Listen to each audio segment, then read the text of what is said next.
Tiens, de quelle couleur es-tu? Ah oui, c'est une drôle de question, hein? De quelle couleur es-tu? Ben, c'est un jeu que j'ai imaginé pour essayer de comprendre dans quels états sont mes amis. Oui, saisir un peu mieux l'émotion qui les habite. La semaine dernière, quand j'ai demandé à Dr Jambon de quelle couleur il était, il m'a répondu « Je suis jaune soleil !» Oui, il était de bonne humeur. Il venait d'apprendre une bonne nouvelle. Il était joyeux. Hier, Dr Mamma Mia a lancé « Je suis rouge pompier !» Ben, ça voulait dire qu'elle était en colère parce qu'elle venait de briser une corde à son ukulélé. Tu veux jouer avec moi? Alors, en ce moment, de quelle couleur es-tu? Jaune, toi aussi? Rose, oh! Et toi, là-bas? Bleu? Bleu. Peut-être es-tu triste, hein? Comme mon ami Dr Guimauve ce matin. Oui. Quand je lui ai demandé de quelle couleur il était, sur le coup, il n'a pas su me répondre.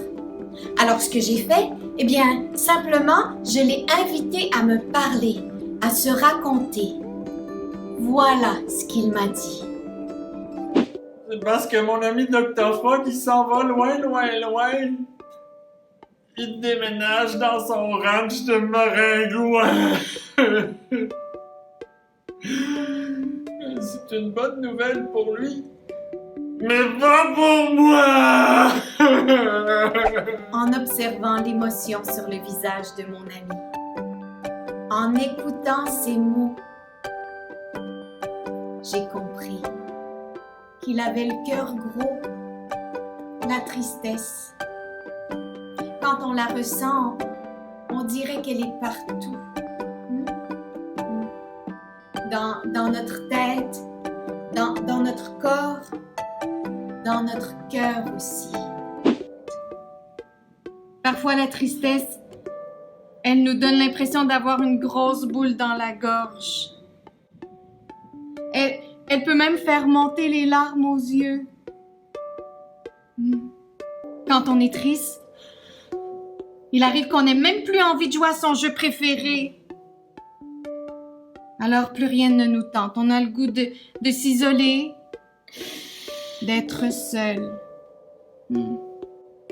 On peut aussi avoir l'impression que notre peine, elle est énorme. Et aussi grosse qu'une montagne, que jamais on n'arrivera à la surmonter. La tristesse, c'est une émotion que beaucoup de personnes n'aiment pas ressentir. Certains même préfèrent la fuir. Mais savais-tu que la tristesse est aussi importante que la joie, la colère et même la peur? C'est vrai, oui. Mais, en quelque sorte, elle fait partie de notre coffre à outils pour s'exprimer.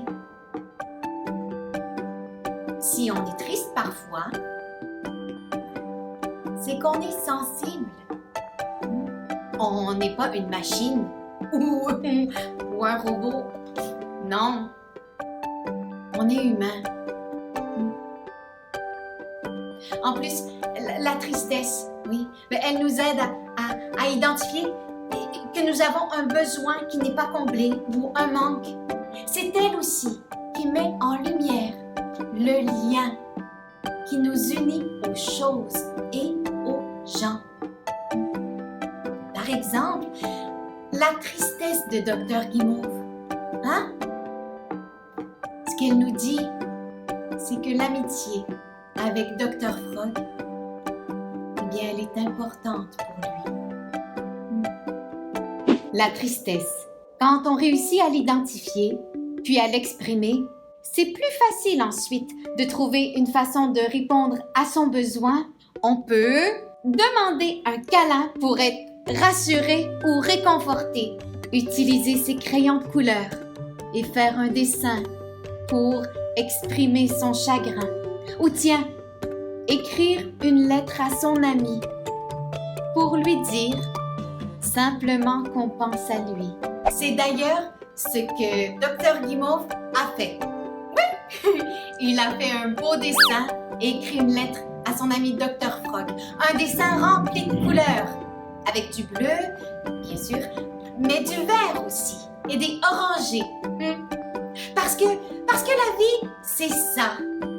Une belle toile de couleurs, d'émotions, qui nous rappelle que c'est normal et correct de ressentir tant la joie, la colère, la peur, la tristesse. Mais oui, ça fait de nous quelqu'un d'unique, de magnifique. Tiens, si tu as envie toi aussi, eh bien, je te lance l'invitation. Envoie-nous tes dessins à moi ou à mes autres amis, les Dr Clown, pour nous partager. De quelle couleur es-tu habité? Porte-toi bien.